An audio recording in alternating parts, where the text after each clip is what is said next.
Hello नमस्कार दोस्तों। आज हम बात करेंगे क्या 2025 में इस तरीके से तेजस्वी यादव जो हैं एनडीए को मात दे देंगे। और 2025 में ये समीकरण ऐसा दिख रहा है तेजस्वी यादव को लेकर इतना मजबूत कि सच में एनडीए को मात दे सकती है अगर ये समीकरण जुड़ गया तो।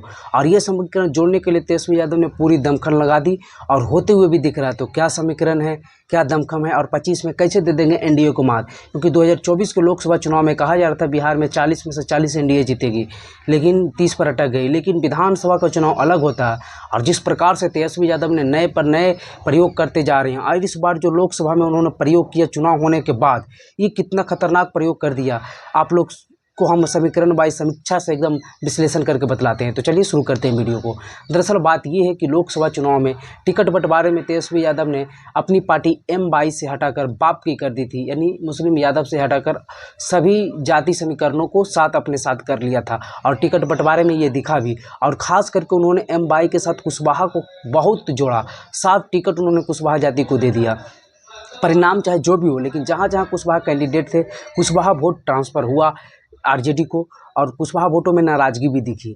और 2 सीट जो है महागठबंधन कुशवाहा जीत भी गए और आरजेडी ने भी 1 सीट जीत हासिल की और वो भी पहले चरण में जो जेडीयू से ट्रांसपोर्ट करके आरजेडी में लाए गए थे और उन्हें इतना बड़ा नेता बना दिया गया। जहाँ औरंगाबाद से अभय कुशवाहा चुनाव लड़े और जो कहा जाता था कि राजपूतों का ये चित्तौड़गढ़ है, मिनी चित्तौड़गढ़ है औरंगाबाद, वहाँ से चुनाव हार गए सुशील सिंह और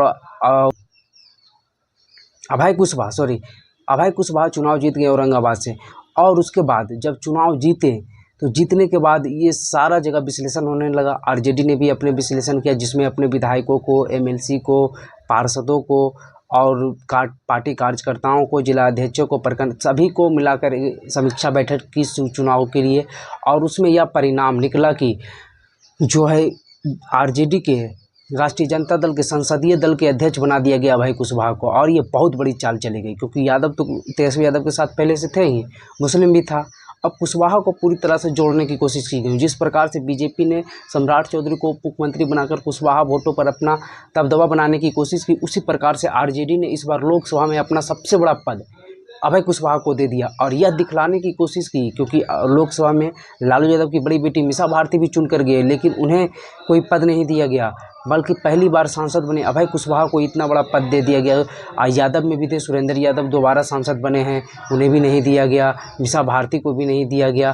तो अभय कुशवाहा को इतना बड़ा पद देने के पीछे का कारण यही है कि कुशवाहा वोट को अपनी तरफ खींचना, और यह होते दिख रहा है क्योंकि लालू यादव ने जब 2024 के चुनाव में यह प्रयोग किया तो ये लालू यादव को अनुभव हो गया कि कुशवाहा वोट किसी की बात मतलब किसी एक तरफा नहीं है और इसे हम अपनी ओर ला सकते हैं। क्योंकि कुशवाहा का अभी तक पूरे बिहार में ऑल ओवर कोई ऐसा नेता नहीं है जो पूरे वोट को एक तरफा ट्रांसफ़र करा सके, ये सच्चाई है। और लालू यादव ने इसी कमी को पहचाना और अभय कुशवाहा को अपना संसदीय दल के अध्यक्ष बना दिया। उसके साथ ही विधानसभा में बहुत सारे टिकट देने की बात की जा रही है। और ये समीकरण अगर रहा, क्योंकि यादव भी हैं 14%, मुस्लिम भी 18%, कुशवाहा भी 5% जुट जाएंगे और कुछ कुर्मी भी जुट जाएंगे अशोक महतो जैसे नेताओं को लाकर, और प्लस मल्ला वोट जो मुकेश सहनी है उनके चलते जुट जाएंगे। तो मुकेश सहनी भी इस बार लोग 2024 के चुनाव में अच्छा परिश्रम किए और 3 सीट पर लड़े, हालांकि एक भी मल्ला को टिकट नहीं दिए, लेकिन वोट परसेंटेज अच्छा खासा आया। चुनाव तीनों हार गए लेकिन वोट परसेंटेज बहुत अच्छा आया और मुकेश सहनी के साथ होने से मल्लाहों का वोट भी आरजेडी की ओर ट्रांसफ़र हुआ, जिसके कारण आरजेडी और मजबूत हुआ। अगर ये सभी यही समीकरण अगर मिल गया तो 2025 में तेजस्वी को मुख्यमंत्री बनने से भी कोई नहीं रोक सकता, ये भी जानिए।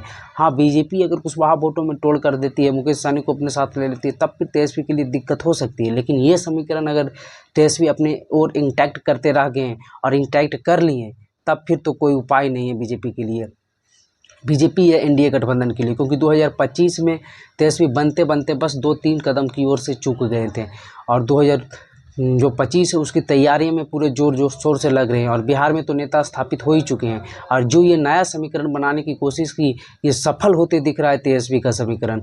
और इस बार के चुनाव में महागठबंधन 9 सीटों पर जीत ली, 1 पर निर्दलीय पप्पू यादव भी, वो भी महागठबंधन के ही समर्थक माने जाते हैं, चाहे जो भी हो। तो इस समीकरण अगर रहा तो तेजस्वी आगे निकलते दिख रहे हैं। बीजेपी ने भी अपनी समीक्षा बैठक की, जो अंतिम में शाहाबाद की 5 सीटें हारी उसकी भी समीक्षा की गई क्या पवन सिंह के चलते पवन सिंह खुद अपना पार्टी बना रहे हैं। बीजेपी का क्या निष्कर्ष निकाली हम अगले वीडियो में बताएंगे, लेकिन तेजस्वी यादव ने यह निष्कर्ष निकाल लिया है कि उन्हें एम बाई के साथ कुशवाहा वोट को जोड़ना है, मल्ला मुकेश सहनी को साथ रखना है, तो हम 2025 में मुख्यमंत्री बन सकते हैं। तो यह समीकरण तेजस्वी ने मजबूत कर ली। आगे देखना होगा कि यह समीकरण कितना इंटैक्ट रहता है, 2025 के विधानसभा चुनाव तक ये बने रह पाता है या नहीं। जैसे ही कुछ नई खबर आएगी हम आपको बताएंगे। वीडियो देखने के लिए